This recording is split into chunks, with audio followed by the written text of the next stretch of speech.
Welcome to today's episode of the Women's Table, where we sit down with the remarkable Sarah Barnett, an ultra runner from Adelaide, Australia. Known for her incredible runs, including completing the grueling 3,100-mile race in New York, Sarah exemplifies the spirit of perseverance and adventure. Today, she shares her journey from the trails of national parks to the streets of New York, exploring the deep connection between running, nature, and meditation. Join us as we uncover her drive behind her search for adventure and how she stays motivated through the challenges of ultra running. My name is Tina de Keyzer, and this is the Women's Table. Today, having a seat at the table is Sarah Barnett. Sarah is an Adelaide, Australia-based ultra runner who has completed many multi-day races around the world, including the Sri Chinmoy 3,100-mile race in New York in 2016. She ran it in 50 days and 3 hours and was the first woman to finish. When she's at home in Adelaide, she runs 200 kilometers a week, but when competing, the numbers climb towards 1,000. So I got this information from an article online, and this was in May 2016, so I hope this information is still relevant, but we'll talk about this later. Sarah is literally always on the run and always thinking of the next sort of adventure. So, Sarah, welcome. Thank you for being here with me today. So, please, Sarah, tell us a bit about yourself. How does one become an ultra runner? Well, it wasn't really my plan as a child, but I always loved nature and sort of roaming out on the trails. And we were fortunate to live next to a national park when I was a child, so often just surrounded by nature. So I think that's where I found my peace, to go out in nature. And then, I liked fitness, as a teenager, but then I discovered meditation and when I was about 20 years old, and that just seemed to be coincidental, but maybe you're drawn to these things. And I just noticed that the group that were meditating together, they were very, very athletic. So they'd run long distance races or do long distance swimming, or so it was very much part of the spiritual development, to also be fit and keep striving for new goals. And so, yeah, that's how I got into it. Yeah, okay. Can you explain what is an ultra runner actually? Because from my understanding, an ultra runner is someone who runs multiple marathons, multiple days. Is that correct? Yeah, well, anything over marathon. So a marathon's about 42 kilometers. Yeah. So if you're doing a race beyond that, it might be 50 kilometers or 100 kilometers. And then it can go right up to 6-day races are very popular, 1,000-kilometer races and beyond. So so anything beyond a marathon is you're an ultra runner then. Yeah. Okay. So what is it that initially drew you to this running world? How did you get started? Yeah, I think I just enjoyed it. I started out, I remember my first 10K race, and I found that incredibly difficult. I nearly didn't finish the race, It was just, I went out so fast and nearly died at the end. Oh my. But then, just daily training, that part of our discipline, I guess, was meditate, every morning at 6 o'clock in the morning, and then go out. We do our running before work. And so it just became habit. I think it's just consistency. And even days you don't feel like it, well, you might go out for a walk and see what happens, So I think, I do like sprint training as well, the focus of sprinting. But there's something just about, I found on a weekend, I'd just pick a day, a Sunday, and that would be my long run day. And I'd just go out into the hills and not really look at my watch or anything, just enjoy the nature. And it was absolutely a meditation. By the end of the day, I think your mind becomes so quiet and you become in tune with nature. And so that's what I really loved about it, And I think in something like a 10-day race, you're only sleeping a few hours a day, you're running the whole time. And so it's absolutely maybe it's kind of a bit like Zen meditation, Yeah. You're focusing your mind the whole time. Suddenly you're not thinking about all of the details of life. You're just more going within. And so I really enjoyed it. Yeah. Yeah. Okay, so Miriam Lenswood, she introduced us. And one of the things she mentioned was that you've been called Australia's most determined athlete for completing the 3,100 miles race in New York. So you did it in 50 days. That's just about 100 kilometers a day. And I also read that I'm not really sure when this was, but you also did a race from Norway to Turkey. Yes. Well, that wasn't really a race. That was just with a friend, a Danish running friend. Yeah. And we were pushing baby strollers with our tent and a sleeping bag. And we each had a pusher, 3-wheeled pusher. Yeah. And went through Eastern Europe, Poland. And so, but that took about 4 months. And that was just us doing about 50 kilometers a day. So it wasn't a race, but we had a goal. And yeah. Yeah. So you just explained to me what an ultra runner is. Everything beyond everything that is more than a marathon, right? Yeah. Okay. Yeah, So right. Yeah. okay. So now here's my next question. Now with the Olympics going on, did you ever consider participating in the Olympics? Because if you can run 100 kilometers a day, you can run any distance at the Olympics. I mean, 5 kilometers would be a stroll in the park for you. Well, actually, we do a 5-kilometer race here every morning. And I've just stopped here for a bit of work here on the coast, Yeah. to work for a little while. And they do a 5K race. And I love it. But Yeah. I mean, the thing is, your legs get very slow. You can imagine doing long kilometers every week. It's hard, So I think some people are built and they're training for sprinting, and others are training for.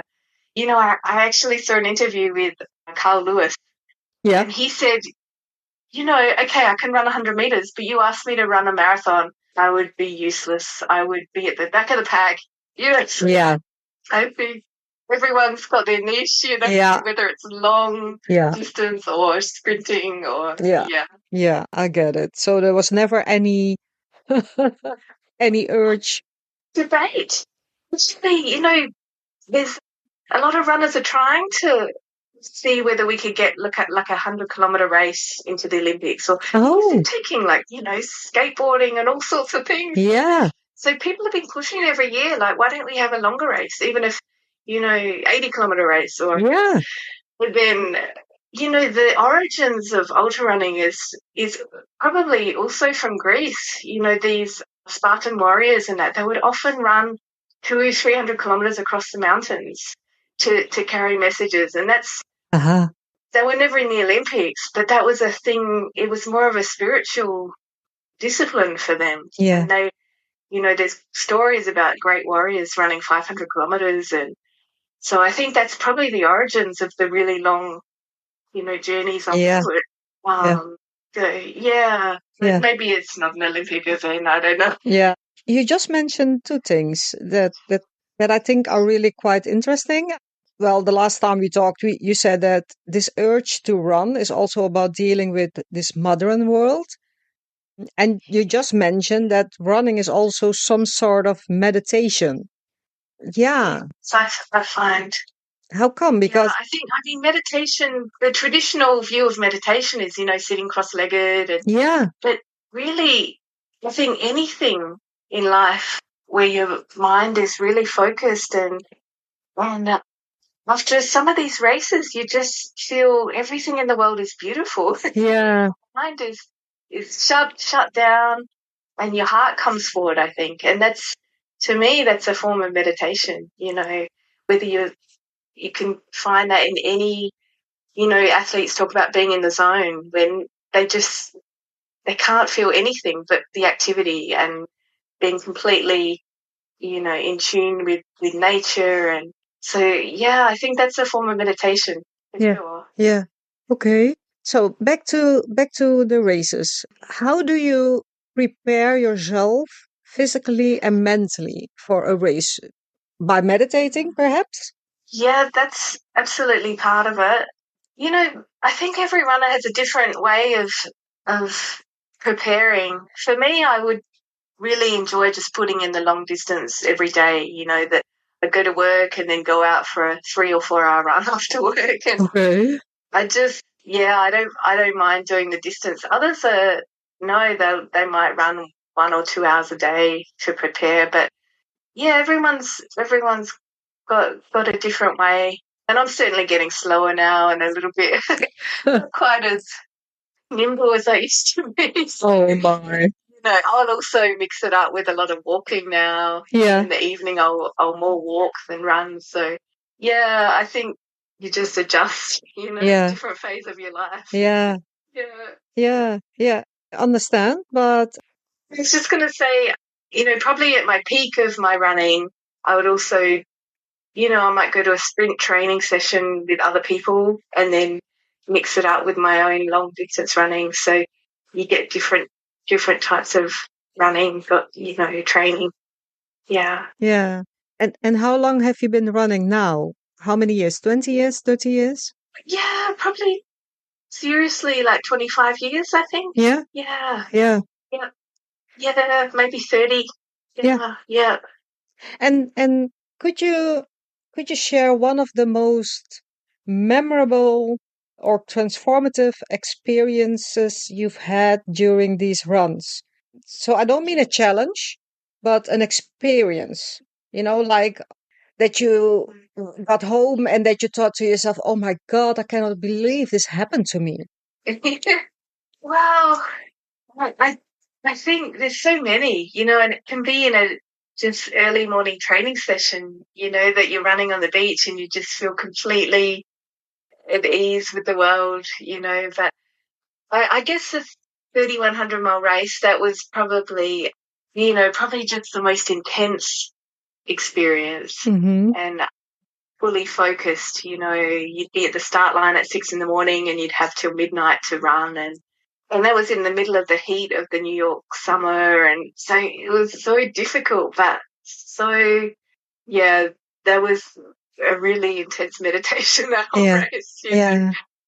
And you'd also, there's been times, where you just feel like a child, and you're just so happy to be out there. And I think that was the feeling that you got often too. You go back to your childhood and just the joy, Yeah. of running for the sake of it. But yeah, the other day I was thinking of an experience, so running up the coast, up to the north of Australia here, and meeting a lot of the Indigenous people. And that's been a great experience for me as well. You'll be running out on the road on your own, and then suddenly being out on the highways and that, the people that stop are amazing. I had one experience where an Aboriginal man stopped. I was heading up to the north of Australia, and he stopped his car and it was dark, and he walked across to me. I just stopped and he said, he explained to me that I was entering a sacred women's site Oh. because the Indigenous people here have special sites, where women only can go or men only can go. Mm-hmm. That's part of their culture. So he explained to me this is a very important women's site coming up here, and he said, can I give you an official welcoming to this whole area? This is where my ancestors, were many years. And I said, of course. And so it's just a lonely road here, and there's the two of us. And Yeah. he goes to his car and he gets out it's called a didgeridoo. It's a long instrument that you play. And so we just stood on the side of the road and he played this ancient instrument, it's so beautiful.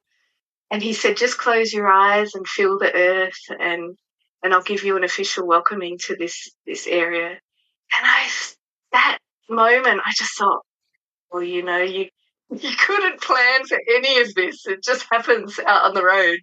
Yeah.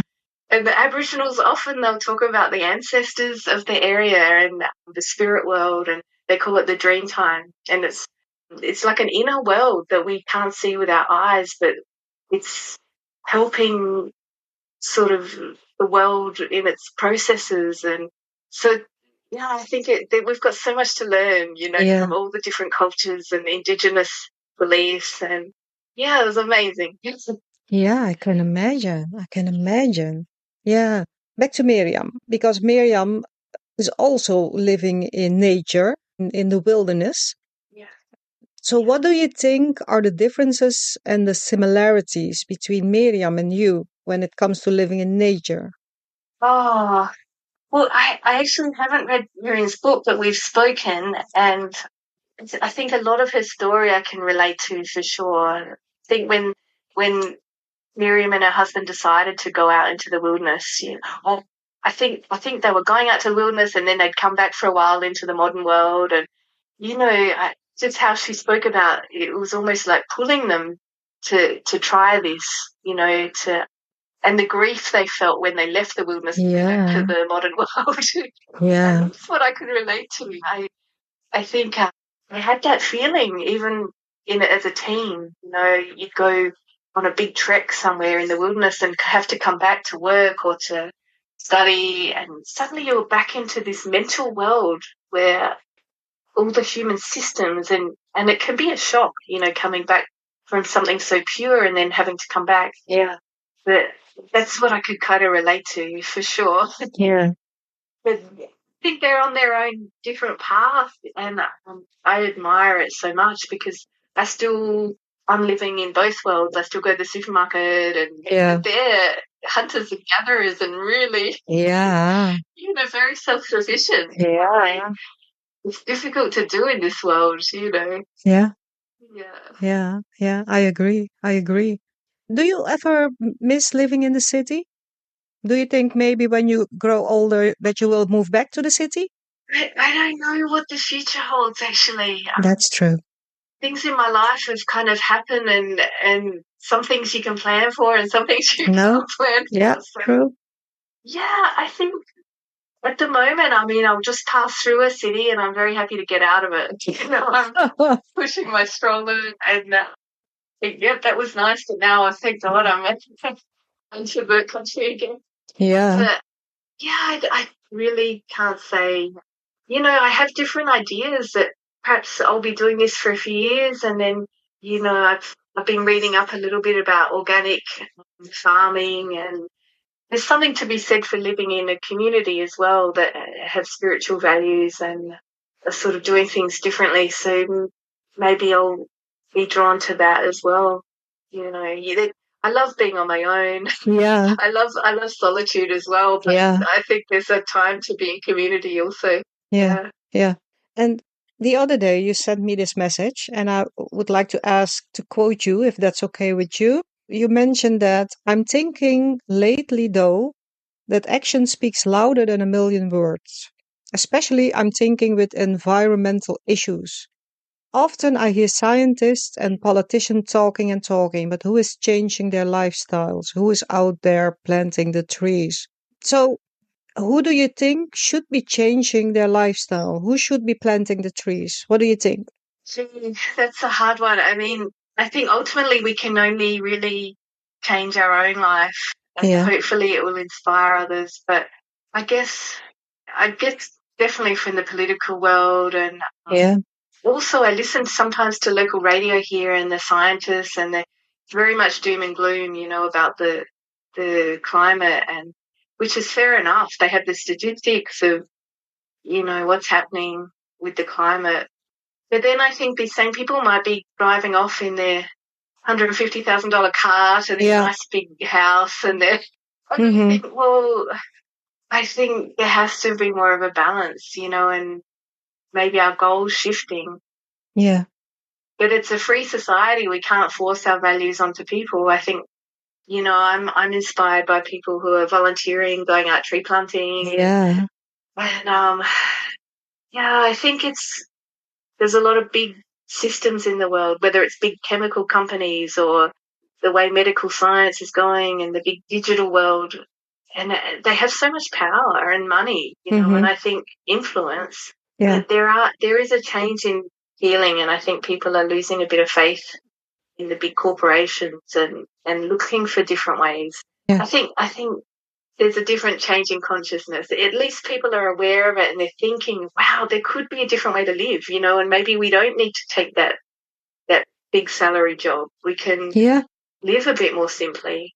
So I guess we're all faced with a battle in our own choices. This is probably an ongoing thing that we're all on a different path, but we're all facing the similar Yeah, choices. yeah. Because you just mentioned you cannot force your opinion or the way you're doing to up to other people.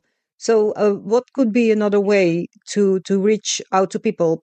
Because there are also a lot of people who deny that there is even a climate change. So, what would you like to say to these people who don't believe in this environment, in those environmental issues? What would you like to say to them? Yeah, yeah. Well, I think the facts are there. Especially Australia, our track record of losing species of animals. Mm-hmm. We have many extinct animals Yeah. and insects and birds just because the way that we do run agriculture and logging, Yeah. mining, and I think it was only 200 years ago where the British came and everything changed. And for many thousands of years, the Aboriginals lived in harmony with nature. Yeah. Very simply lived in little humpy huts, and everything was in balance, and they were nomadic, and they would know when to pick certain things, and they wouldn't overfish, or everything was in harmony. And I think, not to say that our white person's way of doing things is bad, but it definitely has an effect on the environment. And if I just look at the species that we're losing, and the soil quality, and the rivers we can't swim in because they're so polluted. Yeah. And so I just think the evidence is there. You've got to have your head in the sand to not think Yeah. Yeah. it's not happening. So, and I think there's been times on my journey as well that I've passed through big cities and I've swum in a river and I've been very sick. And so personally, you see the effects on your own body, Yeah. that something's not quite right, with the pollution. And so, yeah. Yeah. But, yeah. Yeah, I get it. I get it. Yeah. Well, I live in the Netherlands, and I've lived almost my whole life in the Amsterdam area. So 5 years ago, we moved to the north of the Netherlands, to the country. And from a town with 30,000 inhabitants, we now live in a small town village with 300 people. So that's a big change. And although this is the closest we'll get to living in nature, I don't think it's come to be compared to you or to Miriam living in nature. But what I do notice is that when we go to visit our friends in the Amsterdam area, and we drive around and we are there, I really get nervous because of all the people, all the cars, all the houses, all the noise. It's, oh my God. And I've been only moved away 5 years ago, and I can't stand it. It's a different energy, totally, isn't it? Yeah. Yeah. No, I really know what you're saying. I think even when I'm living in the city, if I don't have that one day in the nature, Yeah. it's like it restores you again. Yeah. Then you can cope a little better with Ye- with it, I guess. Yeah. Yeah. Yeah. Yeah. So when we get back home, so then we go sit in our backyard, looking out. We have a beautiful view, and then you feel that we can let it go. We can let the quiet come in, the calm, and yeah, it's and Yeah. we were in Norway for our vacation, and we were walking through Oslo, and I think Oslo is a beautiful city. Don't get me wrong. But then we realized we would never want to live in the city again if it is up to us, because as you just mentioned, you cannot foresee the future. But if it is up to us, we will never move back to a city again. Yeah. Yeah. Amazing. Incredible journey to Yeah. get to that point. Yeah. Yeah. Yeah. Because when I was 18, I lived in the city center of Amsterdam. But okay, I was 18. And I was like, I'm never leaving Amsterdam. This is where it happens. That's right. So at that time of your life, you had Yeah. study and work and Yeah. opportunity. Yeah, yeah. Exactly. And our goals changed. Absolutely. I think, Absolutely. I guess I learned that from, my meditation teacher, because he has a lot of students around the world, and especially in New York, and he said, we really wanted us to meditate very early in the morning, before we started our day, because he says as soon as the sun's up, there's this restlessness in the whole vibration of the world. It wakes up, it's restless, especially in a big city like New York. So he said, if you can meditate before you go out, at least that's holding some peace inside you, and it's like a armor against whatever's going. So I think that's why you really stressed, please meditate before you go out into the crazy world. That's some good advice. That's some good advice. Yeah. Okay. We're going back to the future. What does your future look like? Till what age do you want to keep running? I just saw this video of this 99-year-old woman still swimming and winning medals in her age group. And I was like, okay, why not? So tell me something. Will you still be running when you're 99? I really hope so. Yeah, I mean, who knows? I love swimming too, and maybe that's a little bit more gentler on the joints. Yeah.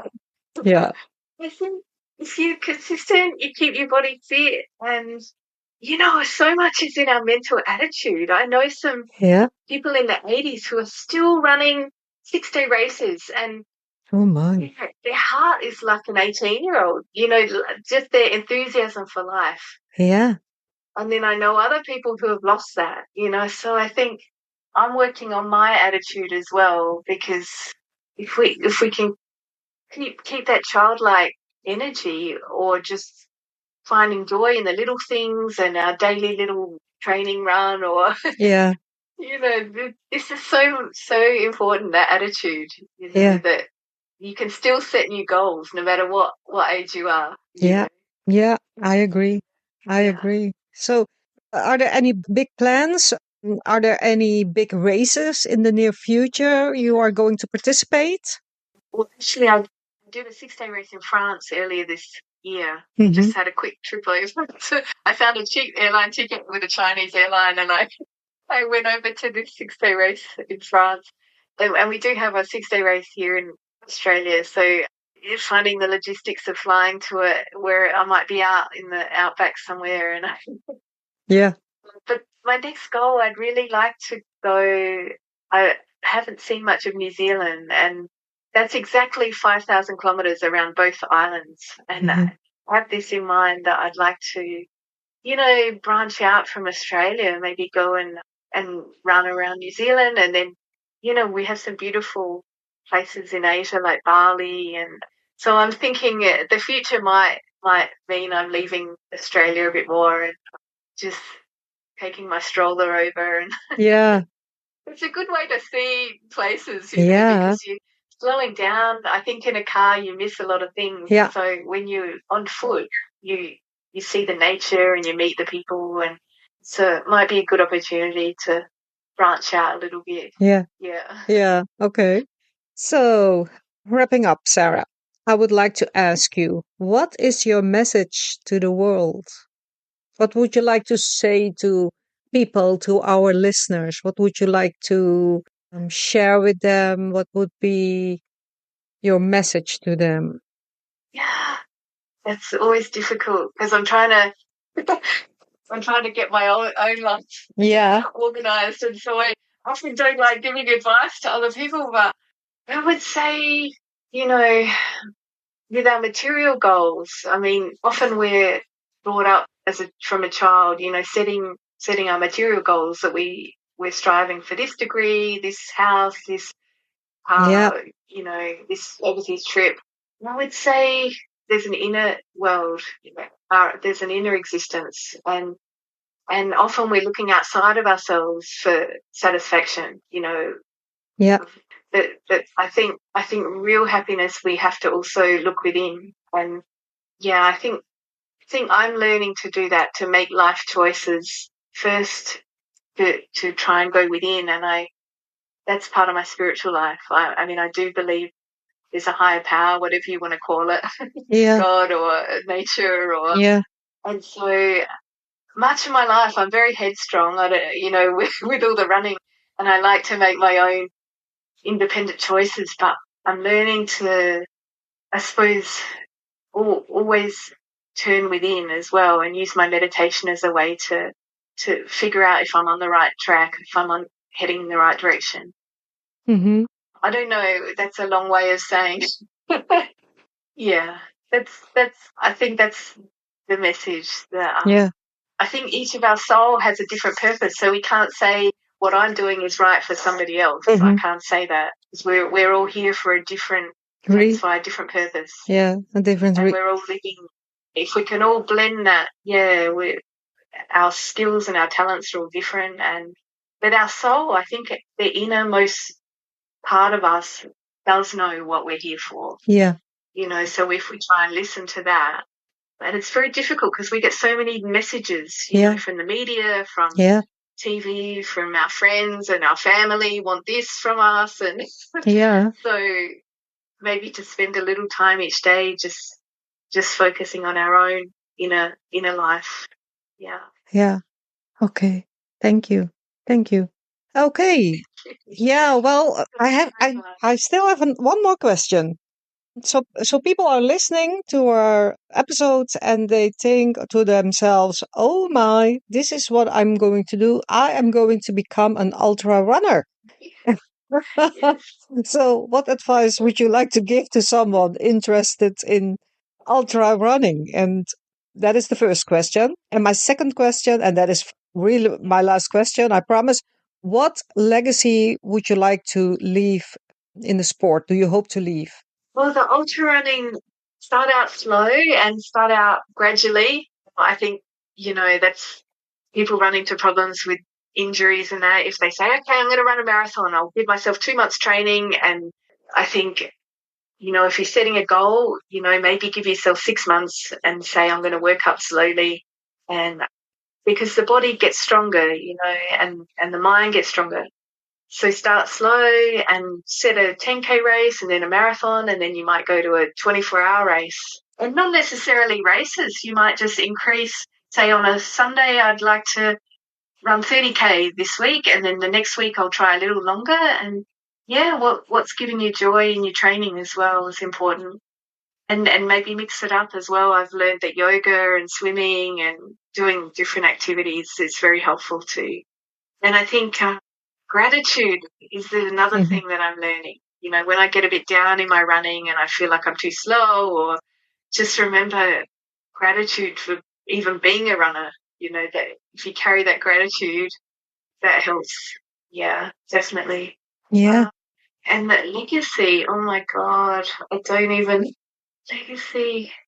Gee, I don't know whether I'm leaving a legacy. I just think perhaps my friend said to me the other day, you are very headstrong and she said something about courage. Yeah. Maybe I'm not such a conformist. I think I am, I like to try new ways of living and legacy. Well, I do understand that you were the first woman to finish the Sri Chinmoy 3100-mile race in New York in 2016. You were the first Australian. yeah, yeah. I think that is a beautiful legacy. Not really. I find it hard to take any credit because I definitely feel like that did deepen my faith. I think God gave me that opportunity. Any big opportunities like that had come in my life. I think probably grown from the meditation and the spiritual side. And so I just felt grateful, and I'd often think of God or, whatever is controlling us, that opportunity. And yeah, so yeah, I was just very grateful for that. Yeah. So hopefully, different opportunities will keep coming, and yeah. Okay. Thank you, Sarah. Thank you for this amazing and inspiring conversation. It's been a true pleasure talking to you. I hope that our listeners will be inspired by you, maybe start running as well. If you do, just take it easy because Sarah didn't start with running 100 kilometers a day.